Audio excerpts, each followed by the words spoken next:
Jesus in my life, more than anything this world can offer me. For I know that He alone can satisfy. Just to know He's leading in my life is worth everything that I might sacrifice. Oh, I want Jesus more than anything. Take the thing that I might want and all the things that seem so dear. I'd rather have Him than any praise that men may give to me. I want Him to have control and be the breath of life in me. I'd rather have Jesus, I'd rather have Him than anything. He had power without end. From the heavens He ruled the universe. Countless angels waited on His every call. But one day I saw Him all alone on a road to death and untold agony. Just for me He suffered. Oh, what a price to pay. Take the fame that I might want and all the things that seem so dear. I'd rather have Him than any praise that men may give to me. I want Him to have control and be the breath of life in me. I'd rather have Jesus, I'd rather have Him than anything. As I go on through life with Him, there can be no other way. I want Jesus, I want Jesus. Oh, I want Jesus more than anything.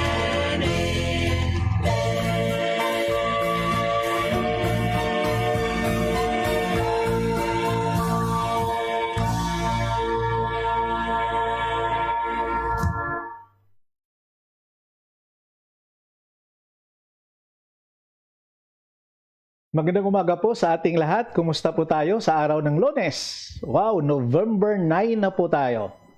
What a blessing today. Nagpapasalamat po tayo sa Panginoon na makarating po tayo sa ganitong petsa ng Nobyembre.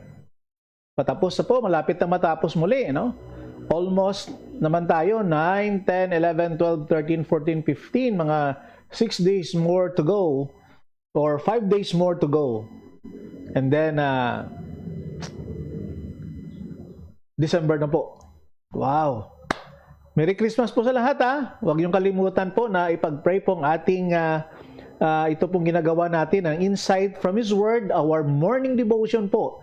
Sa lahat po na sumasubaybay, sa lahat po na nakikinig, sa lahat po na nakadaan lang at narinig. Salamat po sa inyo. Tuloy-tuloy po natin itong gawin at nagpapasalamat po tayo sa Panginoon na talagang love na love po tayo ng Diyos. Alam mo ba yon? Alam mo ba na mahal ka ng Diyos? Yes, pinakita niya sa atin ang kanyang pagmamahal when He died on the cross because of our sin. He sent His only Son.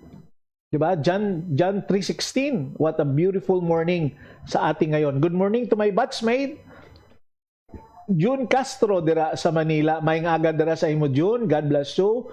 upod ang imong family, and also to Pastor Randy Ritisa. Number 1 ako ni nga fan pagka December. Man nagi ni sa ihatag sa ako mo kay number 1 good, first honor good permanente. Doy, kumusta ka? Asa mo gahapon sa Sunday? Asa ka nag-preach? So good morning. So thank you so much. Tune in na mo devotion na ta. Wow. Salamat sa imo nga pag-advertise for God's glory, no, kay Pastor Ritisa and to your family there. Kay Charlene, smiles cha habang nagtuturo ka ng module sa iyong mga anak. And to also to Magadan family, good morning din po dyan sa may tibong ko, no? And also to Irene, no? Andamon, Dalisay, good morning. Ay, kumusta? Kumusta ang ato nga operation? Masakit pa ba? No, I continue to pray for your fast recovery, no, na at least successful ang imo nga operation, no? Thank God for that.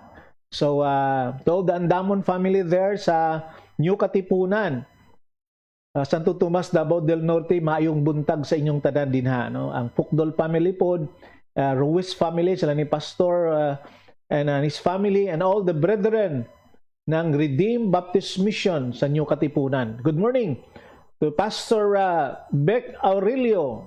Thank you, Pastor, for dropping by. And to all the brethren ng Cornerstone Baptist Church, dyan po sa Tagum City, Davao del Norte, magandang umaga po sa inyong lahat, no? At napapasalamat po tayo sa Panginoon na kahapon nakasimba po tayo, no? We are not what we call that, sa ngayon di na natin iniisip ang numbers, di ba? Kasi pag numbers ang tinitingnan mo, talagang wala po yun. Kasi we are not allowed to have 100% attendance sa ating mga churches. But we are so thankful that there are some who comes, no? At maka-corporate worship tayo, maka-fellowship tayo kahit na walang kumustahan, no? Di ba? Just say hello at kumusta ka na? Parang ganun lang. Yes, thank you so much, no? Salamat na successful ang imong operation. God bless you. And I pray that ang recovery is paspas kaayo, no? At maybe makabisita ko dira sa inyo sa New Katipunan and to pray for you, no? So kung mayroon po kayong mga prayer request, kindly i-private message nyo lang o i-direct message nyo sa akin at para mapagprihan po natin, no? We know the power of prayers. We know that. Sobra pa yan sa anong klaseng power sa mundong ito. Kasi sinasabi po natin yan sa ating tagapagligtas, sa ating Diyos, sa ating only Savior ng Panginoong Hesukristo po.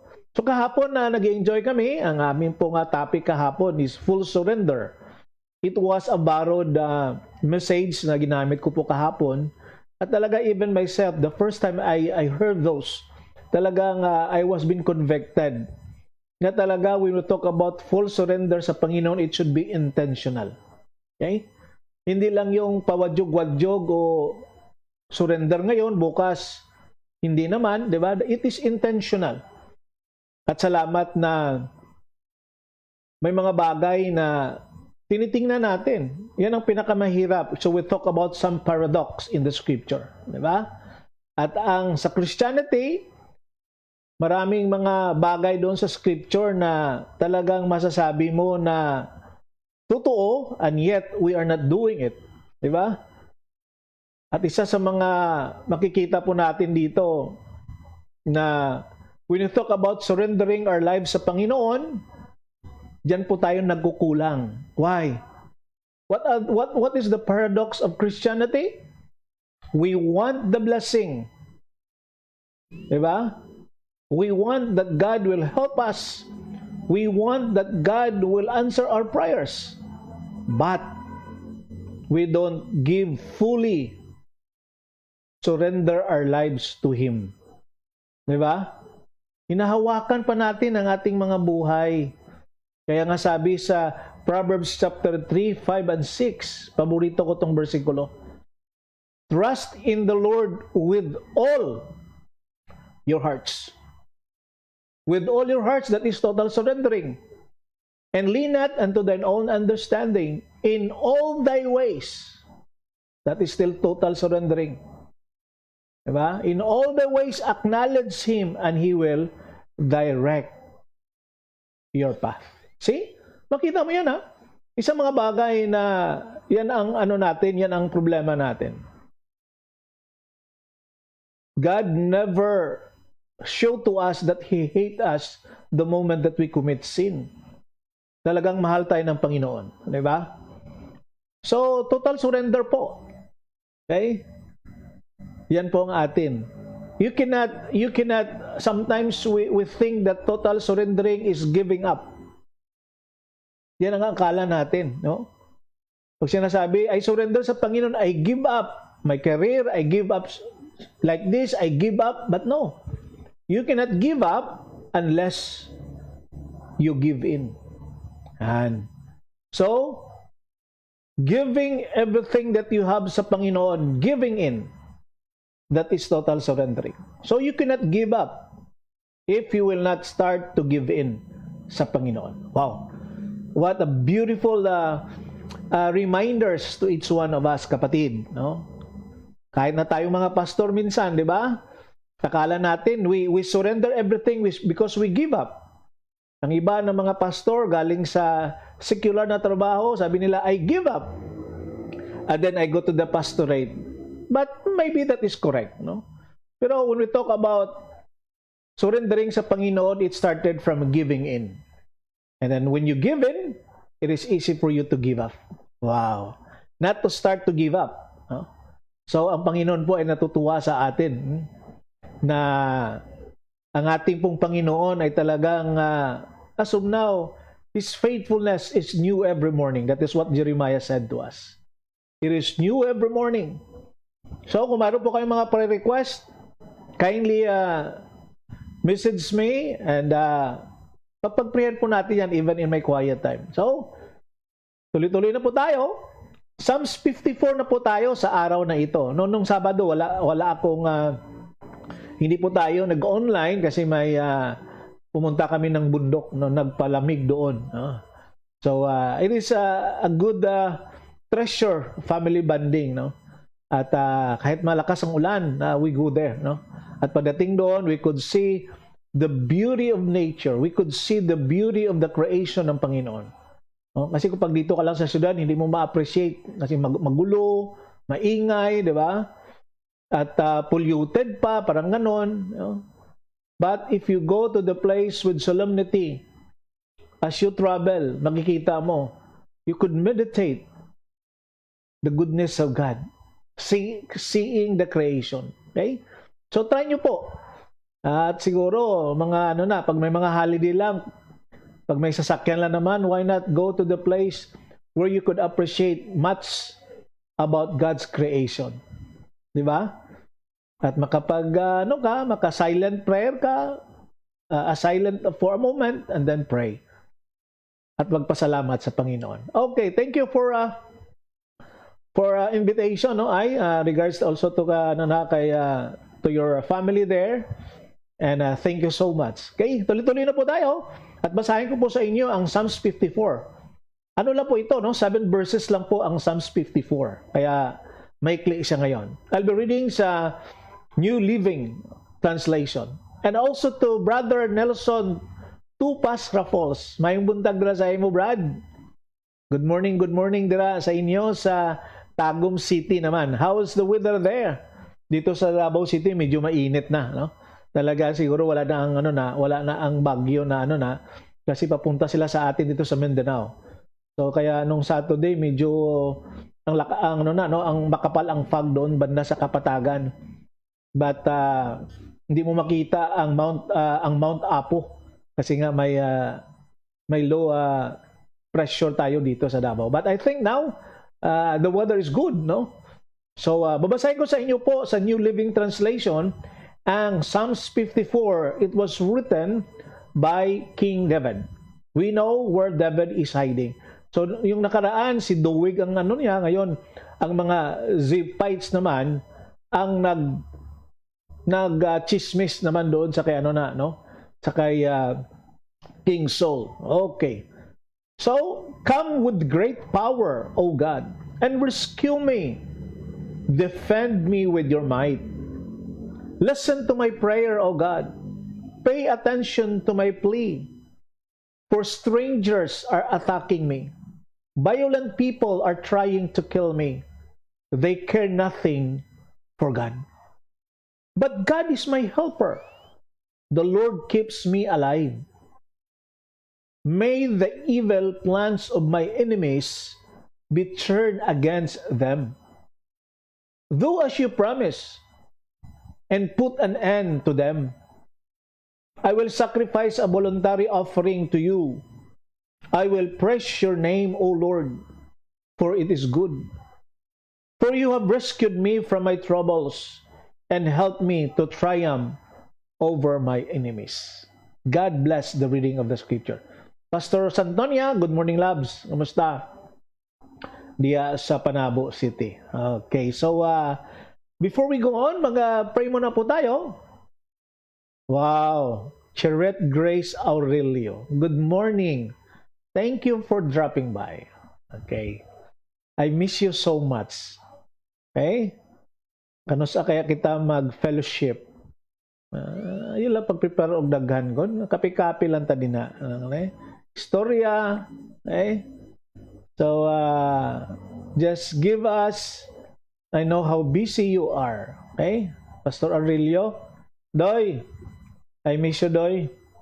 Na-miss ka na namon ni Pastor Richard. Okay. Let's pray.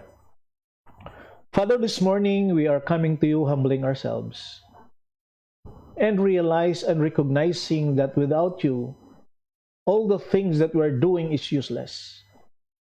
All our performance without you is nothing.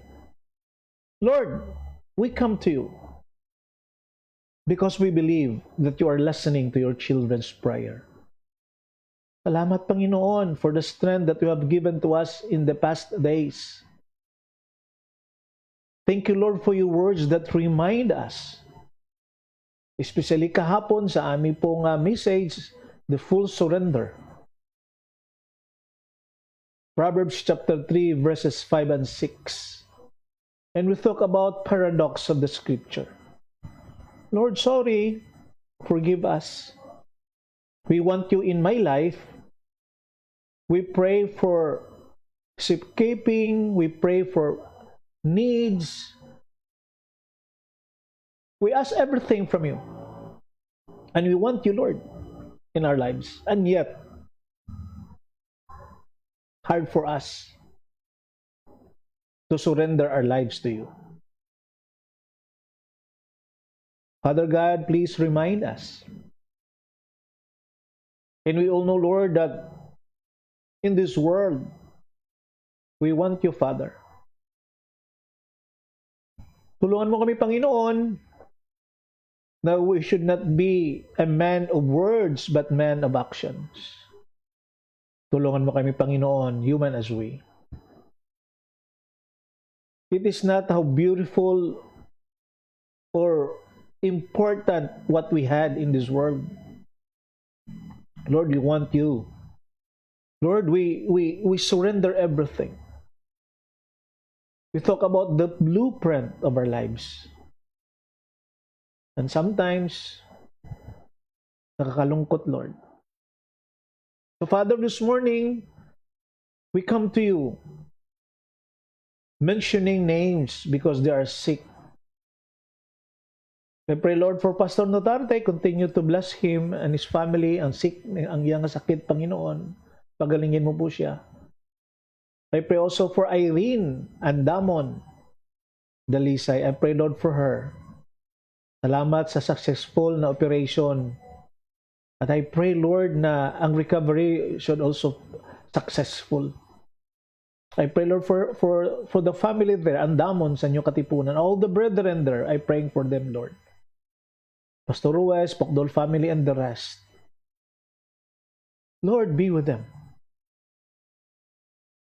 I pray also, Lord, for kay Manang Jureth Dikimia, kapatid ni Ma'am Jo as well. ni Manang Delia Pimentel na mild stroke sa Panginoon kahapon. She is now at the Davao Doc. Kalungkot because she could not move half of her body. Lord, I pray that only the miracles, only your intervention could heal her totally. I pray, Lord, for their needs. Oh Lord, have mercy on her. I pray also, Lord, for Ritisa family, Magadan family. Continue to bless them, Lord. Continue to provide their needs. Pastor Rande, si Charlene, Lani Marites. Oh Lord, have mercy. I pray also, Lord, for Indoyon family, doon po sa Lingig. Brother Jolios, Sister Jinky, and their children. Kanilang anak, Panginoon, na nasa Butuan as a nurse. I pray, Lord, for safekeeping to them. Bless them, Lord. Kanilang magiginawa sa araw-araw at ang kanilang panampalataya sa iyo, Panginoon. I pray, Lord, for the Lingig brethren also. And their pastor, Pastor Raul Banilla, I continue to pray for him and his family too. I pray also, Lord, for Bangagoy Fundamental Baptist Church under the leadership of Pastor Kerwin Espero, with his family, si Carol, Pastor Renan Acosta. Lord, be with them. And all the brethren there, I pray for them. Poblador, Brother Ricardo Poblador, who is also watching. Take good care of them, Lord. I pray also, Lord, for my batchmate. I pray for June Castro and his family. Emily Pabiuna and his family at sa kanyang boyfriend, Panginoon, na makalabas na sa hospital. And also to Grace Serrano, Panginoon. Thank you, Lord. I pray that they themselves will recognize you as their Lord and Savior. We're not talking about religion here. We're talking about relationship with you. Lord, may the Holy Spirit will touch their hearts. Lord, I pray you should continue to be with them. I pray also, Lord, for Pastor Victor Aurelio and Charette and their family. Give them, Lord, strength and wisdom sa kanilang mga ginagawa. At ang mga kapatid sa Cornerstone Baptist Church sa Tagum City. So I pray, Lord, for all the members that they will be faithful and supportive to the ministry there. Thank you, Lord, that you have given them a beautiful house of worship. I pray that you should be with them and all the brethren there. Thank you also for Brother Nelson Rafols, who is faithfully and faithful na nanonood po sa amin sa umagang ito. Lord, bless him and his family. Ang kanyang mga ginagawa sa araw-araw. Oh Lord, protect them also.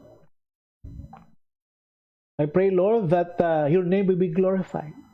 Brother Bibot Monticlaro sa kanyang mga dialysis every week. I pray, Lord, for him. I pray also, Lord, for Mrs. Matuti. Continue to bless them. Bless her and her children also. I pray for Pastor Garubilio, Panginoon.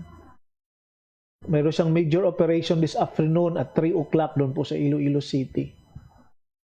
I pray, Lord, for the needs. I pray, Lord, for the doctors. Praying that the operation will be successful. Tulungan mo sila, Panginoon. I also praying, Lord, for your provision sa bawat isa, especially to the household of faith. Tulungan mo sila, Panginoon. Continue to be with them. I pray, Lord, for the sister of Tutong Delcano. Doon po sa Kiraya naman, na may cancer siya, Panginoon. Pagalingin mo siya, Lord. Ninadalangin namin ito para sa iyo. And also the family of Tutong, kanyang asawa, ang kanyang anak. I pray, Lord, for them. Sharon Gabion sa US. Continue to be with her, Lord, sa kanyang trabaho. Pastor Elmer Fonse doon po sa US din. I pray, Lord, for them. The outcome ng kanilang election doon, Panginoon. You have the purpose. So Lord, I pray that you should be with them. Continue to pray, Lord, for Rose Imit, ang kanyang pregnancy. Ingatan mo ang baby nila, Panginoon, pangalawa nilang anak. And all the brethren doon po sa Christian Refuge Church and their pastor Dulang, Panginoon. I pray also, Lord, for Glenn and Joyce Clement, Panginoon, and his family. Be with them. Mrs. Dulang, Panginoon, si Manay. Oh Lord, salamat that even though the age is increasing, but she continued to glorify you by using the talents binibigay mo po. I pray also to Manay Bibiolata. I pray, Lord, for her. Continue to sustain her, Lord. I pray also, Lord, for the Dangalyo family doon po sa Surala. His family, Lord, protect them. Their plans to have a youth camp this coming December. Have mercy, Lord, on them. Lord, I pray for Pastor Clyde Bravo as they are celebrating their 31st whole month anniversary of the church. Thank you, Lord, for using him mightily. I pray, Lord, also for his family. Privileged to speak to them to the last Sunday of the month. I pray also, Lord, for Gonzales family, sila ni Tuto, sila ni Inday, Dodidin, and their children away from them. Si Ryan, si Rafa ang na doon sa Thailand, Panginoon. And their needs, Lord. And all the brethren there na nag-fellowship every Sunday, Panginoon. This coming Sunday, I will be there to preach. Pray also for Pastor Kingaas and his wife, si Jaja. I pray, Lord, that you should give them a baby according to your purpose and time. At sa kanila di pong school, I pray, Lord, for them. Pastor Richard Santonia and his family, believers of Magsaysay Fundamental Baptist Church, O Lord, be with them. I pray also, Lord, for Roslyn Baggy. Continue to pray for her. Araw-araw niyang ginagawa with her family, ang kanyang parents na makakilala din sa iyo at mayroong relasyon din po sa iyo, Panginoon. I pray also, Lord, for Grace Notarte doon po sa Bindoy, Negros Oriental, with their family. Bless them, Lord. And all the brethren ng Bindoy Fundamental Baptist Church. I pray, Lord, for my brethren, my sister and brother. Oh, Lord, visit them and their family. Kahapon, we celebrate Papa's birthday. And last November 6, also my younger brother, who is now with you. Our senior and junior was been promoted to heaven. So, Lord, thank you so much. It's been a long time that we miss them, Lord. I also pray for my mother. I pray, Lord, that take good care of her and the one who cared for her also. Oh Lord, I pray for my family, my wife. Kanya ginagawa, I know that sometimes stress din siya, Panginoon. But Lord, help me to understand her. And also to my children, si Ading, si Karen sa kanyang online class. Ingatan mo siya, Panginoon, give her wisdom sa mga pangailangan. And to Casey also, Panginoon, as she is waiting for the appointment na bigay ng Department of Education, Panginoon, to start work. Salamat, Lord. And also to Jemima, to our Wawot and her family, si Mats, salamat na makugihon. Ingatan mo po sa kanyang trabaho, the traveling, and Jem as she take good care of her two kids, si Ate Pebbles at saka si Nice. Thank you so much that we're able to see them kahapon during the worship service. Enjoying with each other. Lord, thank you so much. We're praying, Lord, for our two ladies. Give them partner that comes from you. Not the world gives, but nagaling sa iyo, Panginoon. And all the pastors and families, Lord, I bring praying for them. Have mercy on us. Have mercy on us. Oh Lord, I know that there is still miracle happen. So Lord, ingatan mo po kami sa pandemic na ito. And we should to obey our government, our president, and our local here dito sa Davao City. If we could see the numbers affected of this pandemic, sometimes a heart is broken. But I know, Lord, na ingatan mo kami. Thank you so much, Lord, for today. Provide our needs, Lord, sa mga financial aspects na buhay po namin, especially dito sa North Side. Salamat, Lord, that you provide on time. Thank you so much, Lord. We love you so much. In Jesus' name we pray. Amen. Okay, so yes, to the Semirara people, to the brethren sa Semirara, may nga aga dira, no? And also to Nelson, si Chiret, soon, wow, how I wish. Kailan kayang soon, no? Pwede na ang soon karon sa hapon. Kaya, praying for you. Maadto ta dito rin sa Cornerstone. Okay. So, to Jen Fernandez Infante, good morning din po. Grace Notarte, diyan po sa Bindoy, may aga, may buntag dira. And also to my batchmate, good morning to Emily Fabiona, just praying for you. And Duyon family, thank you for tuning in. Yes, thank you so much, no? Just praying for you. To my batchmate, another batchmate, Jesus Coronel. Okay, both may aga dara sa inyo. And also to Pastor Kapagi and all the brethren there. Thank you so much.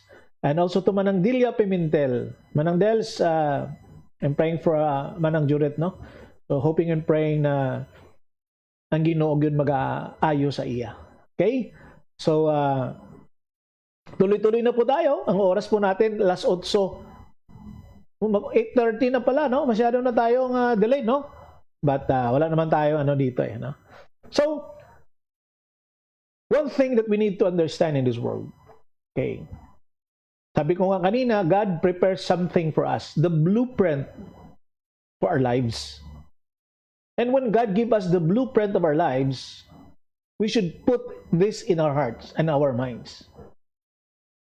No? Pag sinusunod natin ang plano ng Panginoon sa buhay natin, it should be in His term, not ours.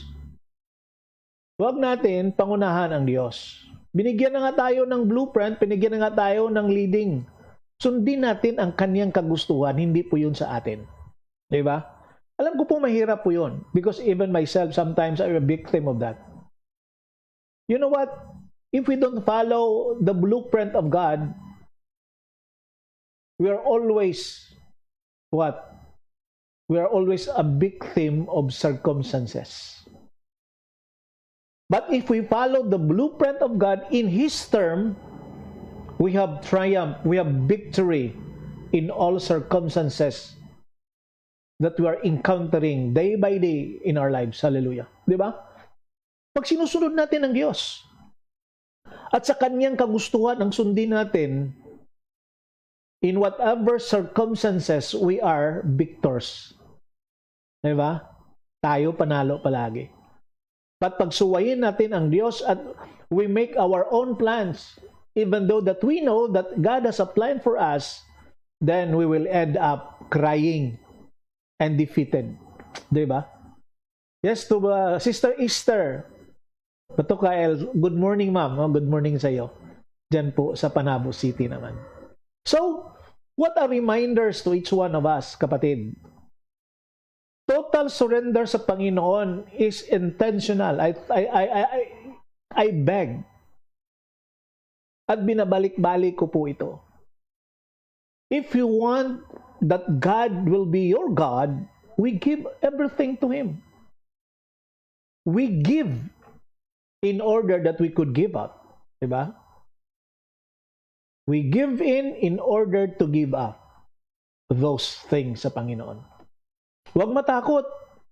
God has not given us the spirit of fear, di ba? Sabi ni Apostle Paul. But the power to overcome those circumstances in life. But we could commit that. I mean, we could have that if we give ourselves to the Lord in all our ways, in all our hearts. That is what King Solomon said in the book of Proverbs. So tingnan natin po sa umarang ito ang ating meditation, no, sa Psalms 54. You know what? In the King James Version, sa verse 4, it says, "Behold, God is my helper. The Lord is with those who uphold my life." This is how David testified na ang Diyos ang kaniyang katulong, ang Diyos ang kaniyang refuge. David wrote those words when he was hiding from King Saul, habang nakatago siya sa kay King Saul. And maybe we could translate this verse like this: "The Lord is the mainstay of my life." Wow. Is God the mainstay, the main support of your life today? Siya ba? Siya ba ang mainstay of my life? At siya ba ang 100% who supported you? You know what? David went through several stages waiting for God to help him. Hindi lang basta-basta, hindi lang an overnight situation. Several stages when David wait for the Lord. The same with us. Diba? Habang naghihintay tayo sa Panginoon. But before waiting, as he wait for the Lord, he began with prayer. He started it.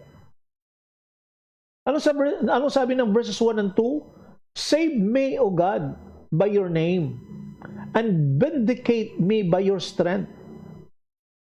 Hear my prayer, O God. Give ear to the words of my mouth." Wow, praise the Lord. This is how David started. He prayed and he make a beg, an appeal sa Panginoon, "Lord, pakinggan mo ang aking mga dasal. And give ear to the words of my mouth." Kita mo si David dito, ha? He's really helpless without the Lord. The same with us. We are helpless, kapatid, pag wala ang Panginoon. Diba? That's the great way to pray. You know what? David was being attacked by enemy, by those who did not believe in God. He needed help. Kailangan niya ang tulong. So he cried out to him. Maybe on the top of his voice, he is shouting, "Lord, help me. Hear my prayers, Lord. Give words to my mouth." Diba? "Save me, O God, by your name." Yan.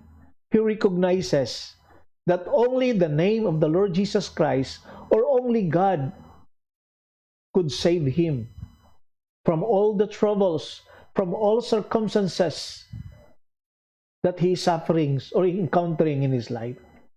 How about you, kapatid? Who is your help? Huh? So we see a turning point at verse number 4, where David's faith goes to work. Faith that goes to work. Anong sabi sa verses 4 and 5? "Behold, God is my helper. The Lord is with those who uphold my life." Because the Lord is the mainstay of my life. He will repay my enemies for their evil. See? Kaya yung mga kalaban natin, pabayaan mo sila, bahala na ang Diyos sa kanila. Ha? We don't say, ang tawag iba, karma. No. Don't say that. Do something for them, sa ating mga kalaban. God cut them off in your throat, sabi niya sa verses 4 and 5, sa 5. So David now is trusting the Lord. It is one thing to cry out to God, no? But it's something else to believe that He is going to hear and answer. So, dalawang bagay, di ba? Una, it's one thing to cry, ask for a help. But it is also something else to believe that God will going to listen and to answer our prayers. You know what? David ends his Psalms with praise in verse 6 and 7. Sabi niya sa verse 6, I will freely sacrifice to you. I will praise your name, O Lord, for it is good. Why? For He has delivered me out of all trouble, and my eyes has seen its desire upon my enemies. Hallelujah. So this is an interesting sequence of experiences. David had trouble. This led him to trust God. Diba? David faith goes to work. And then David experienced trouble in life. But that leads him to trust God. Hallelujah. Minsan tayo pagdating sa trouble, pag i-test ng ating panampalataya, nawawala na tayo. Diba? Pero ang kay David dito, he started to have faith sa Panginoon. And then, trials comes. Trouble comes. But hindi po hindi yan nakatinag sa kay nakadismaya sa kay David. Because the trouble, the circumstances, and the crisis that he faced in his life, yan po ang nag-lead sa kanya na asahan niya ang Panginoon. He will trust the Lord. So it's resulted in triumph. Diba? So don't be defeated when trouble comes. Yan ang gamitin. Yan ang nagbo-boast sa atin para asahan natin ang Diyos at paniwalaan natin ang Diyos at sundin natin ang Diyos. You know what will be the result? If we trust the Lord, if trials comes, it will result in victory in life. Yes, he had problem. He had problem. But he turned to prayer, which brought about praise to the Lord. Hallelujah. So ito yung mga sequence, no, sa buhay natin. When trouble comes, trust God.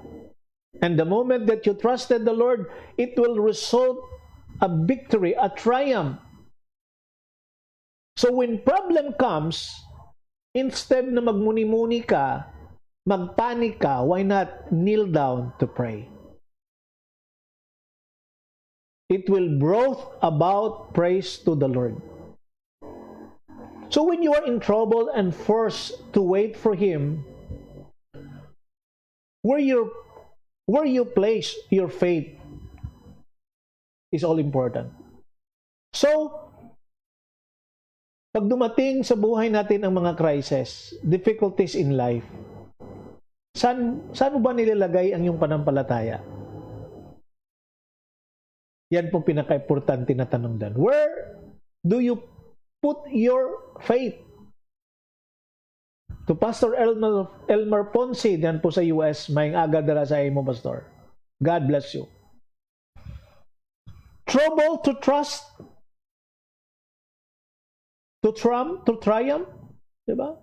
So, is your sequence of experience similar to David's problem to prayer, to praise? Wow. Si David, when problem comes, he started to kneel down and it resulted to praise the Lord. Trouble to trust, to triumph. So the next time you must wait for help, let your faith go to work. God will hear you and will answer your prayer. Yes, good morning. And good evening dira sa imo, Pastor Elmer. Manong Bibing. So this morning, what a beautiful things that we need to understand. No? To Pastor Arnold Kingaas, good morning dira, Meg. Is God your mainstay? Is God your helper? So mga bagay na makita natin dito sa kay David. David, faith goes to work. Do not allow Satan to hinder you, by the way. When problem comes, that is also the way that will lead you to trust the Lord. In the moment that you trust the Lord, it results a triumph. in trouble and circumstances. And it is also the way that we could thank the Lord and we could praise the Lord. Wow! What a beautiful morning. What a beautiful reminders from His Word sa umagang ito. Kapatid, sana po meron kang blessing na nakukuha sa salita ng Panginoon. Blessing is not only in the form of money or material things. Blessing comes from His Word. Blessing comes from your relationship sa Panginoon. So, kita-kita tayong muli bukas.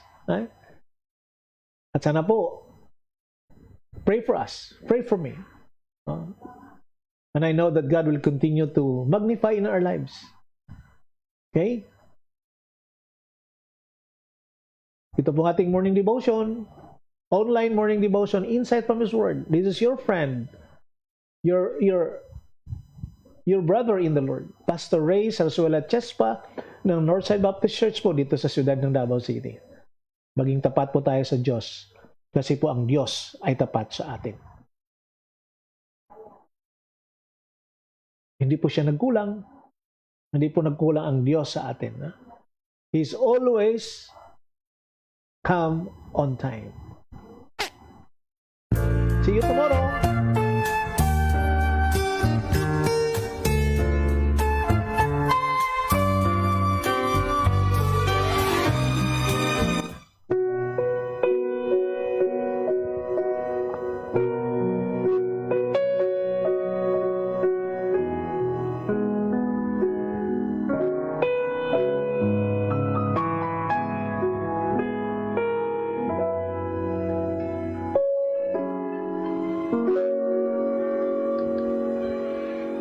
Ikaw lang ang pag-asa ko, tanging ikaw ang buhay ko, Jesus. Kahit ako'y nangangamba, basta't ikaw ang kasama, panatag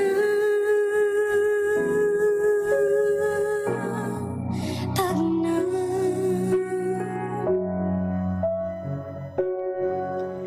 Ikaw lang ang sasambahin, paligid man ay magdilim, Jesus. Kahit may suliranin man, lagi kang aawitan, ikaw lamang. Kahit kailan di ka nakulang, biyaya mo sa akin laging daan. Ang pag-ibig mo sa akin walang hanggan. Inibig mo ako noon, Ama.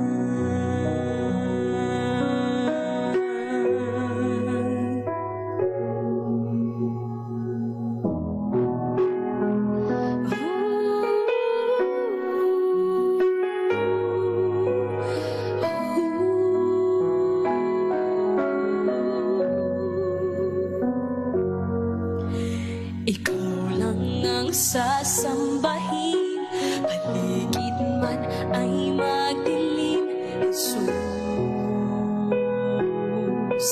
Kahit may suliranin man, lagi kang aawitan, ikaw lamang.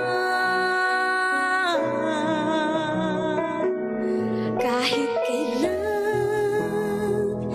di ka nakulang, biyaya mo sa akin laging laan. Ang pag-ibig mo sa akin walang hanggan. Inibig mo ako noon pa man. Panginoon, dakila kang tapat sa dalangin ko. Ako'y inibig mo kahit ako ay ganito.